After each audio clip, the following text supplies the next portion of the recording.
Assalamualaikum warahmatullahi wabarakatuh. Saya Dr. Nadia Sehari dari kelas A Kepala Sumber Daya Alam NIM 1819 Di sini saya akan menjelaskan program geohidrologi, geodinamika, dan geomorfologi pada pelaksanaan tata ruang dari kasus di Kecamatan Dringu, Kabupaten Probolinggo. Untuk bahasan yang akan saya jelaskan kali ini yaitu meliputi definisi geohidrologi, geomorfologi, geodinamika, serta gambaran umum lokasi. Dan yang keempat yaitu kaitan dari ketiga aspek terhadap lokasi statik. Yang terakhir yaitu kajian berdasarkan teori yang juga disahkan pada setempat. Yang pertama yaitu mengenai geohidrologi. Yang dimaksud dengan geohidrologi ini yaitu kondisi hidrologi termasuk hidrologi permukaan yang mempengaruhi penggunaan lahan, perencanaan, lokasi dan biaya, serta daya tahan akan keamanan dalam suatu lahan yang akan digunakan untuk suatu perencanaan kawasan. Berikutnya itu mengenai geomorfologi. Geomorfologi ini merupakan gabungan dari dua kata, geo dan morfo, yang merupakan evaluasi terkait kondisi morfologi suatu wilayah. Yang lebih lanjut yang lebih mengacu kepada topografi suatu kawasan, memberikan dasar untuk penjelasan tentang yang pertama yaitu hubungan antara kondisi permukaan dan geologi.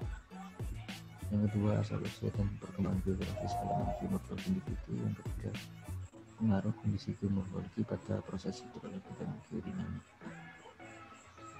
Dan yang terakhir, perkembangan geomorfologi yang akan datang, fitur seperti erosi pada tepi sungai.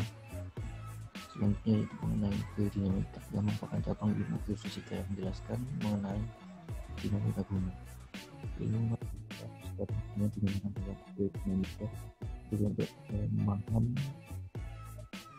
arus konveksi yang ada di mantai bumi yang berperan dalam pergerakan dan terdapat pada dalam inti bumi dan juga berguna untuk memahami fenomena geologis seperti pemakaran samudra, pembentukan gunungan, gunung api, dan petakan.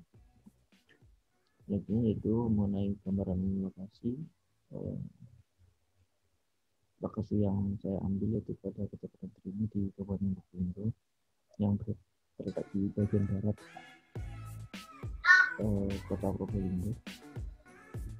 Secara administratif pada Kecamatan Dringu bagi Probolinggo Utara merupakan lepas pantai Selat Madura, timur Kecamatan Gendeng, selatan Indonesia, dan barat Kota Probolinggo. Kecamatan Dringu sendiri ini merupakan kecamatan yang berbatasan langsung dengan Kota Probolinggo. Maka dari itu populasi penduduk serta mobilitas di kecamatan tersebut sangat tinggi. Mengingat Kecamatan Dringu sendiri ini sebagai kecamatan penunjang dalam penyediaan lahan mendukung kawasan di dalam Kota Probolinggo dan sekitarnya, terutama di Kota Probolinggo sisi timur. Selanjutnya itu bahasan mengenai kaitan dari ketiga aspek terhadap lokasi seperti yang pertama yaitu mengenai geohidrologi. Di Kecamatan Dringu sendiri terdapat berbagai sumber air antara lain pada Sungai Sampean, dan juga ada beberapa danau yaitu Danau Dauri, Darungan, dan masih banyak lagi. Juga terdapat sumber mata air yaitu ada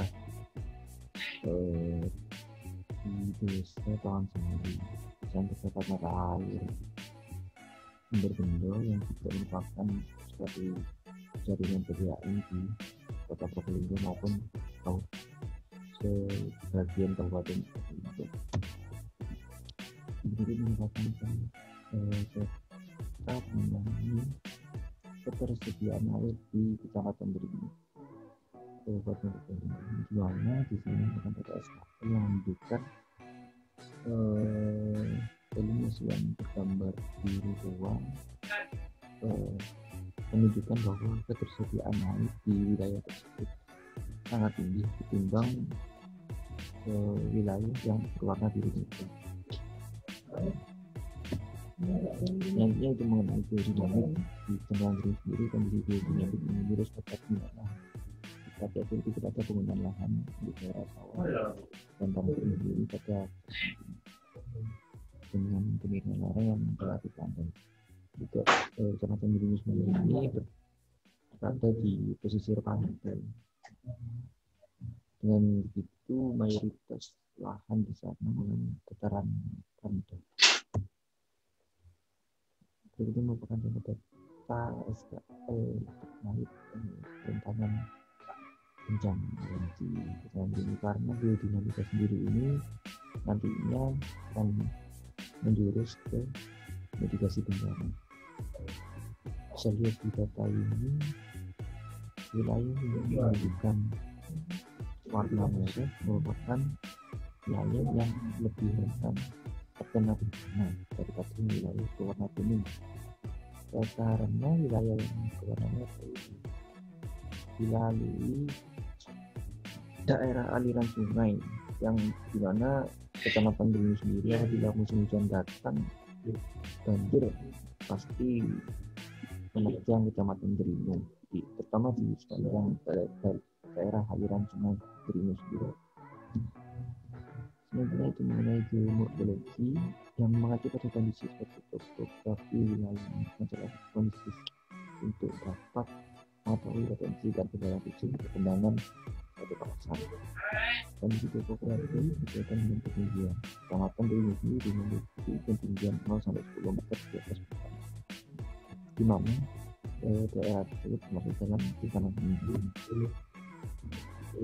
Itu merupakan contoh sampai mengenai morfologi yang dimana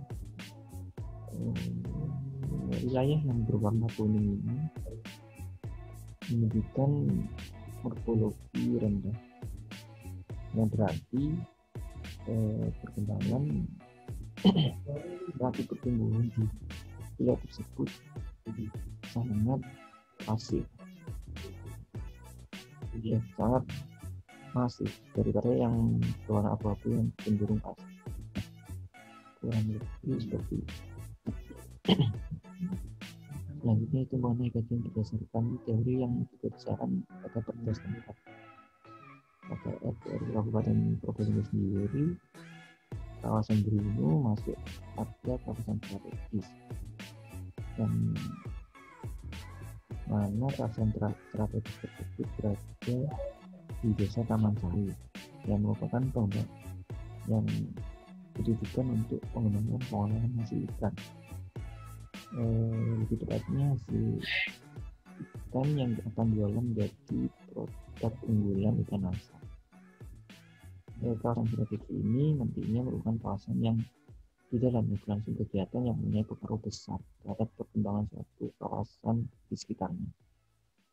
Selanjutnya yaitu mengenai strategi umum yang terdapat pada RPJMD Kabupaten Probolinggo yang merupakan pendekatan kebijakan atau tahapan rancangan untuk dilakukan agar program yang menghasilkan yang direncanakan menghasilkan outcome optimal dan menjamin tercapainya visi misi pembangunan daerah.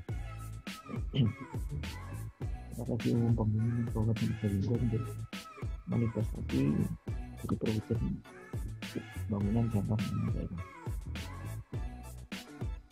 dan diimplementasikan menjadi 4 strategi ini. Yang pertama yaitu revitalisasi nilai budaya dan sebagai bentuk karakter masyarakat. Yang kedua, percepatan peningkatan kualitas SDM dan penanggulangan kemiskinan. Dan yang ketiga, penguatan zona integritas melalui reformasi birokrasi yang difokuskan pada aspek pendataan dan SDM aparatur laksana. Dan yang terakhir, pemenuhan infrastruktur dasar berkualitas yang difokuskan pada pembangunan ekonomi strategis.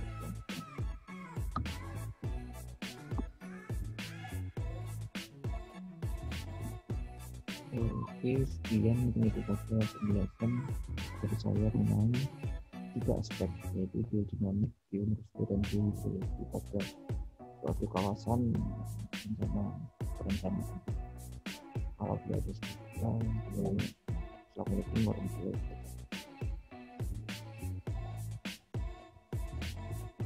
wabarakatuh.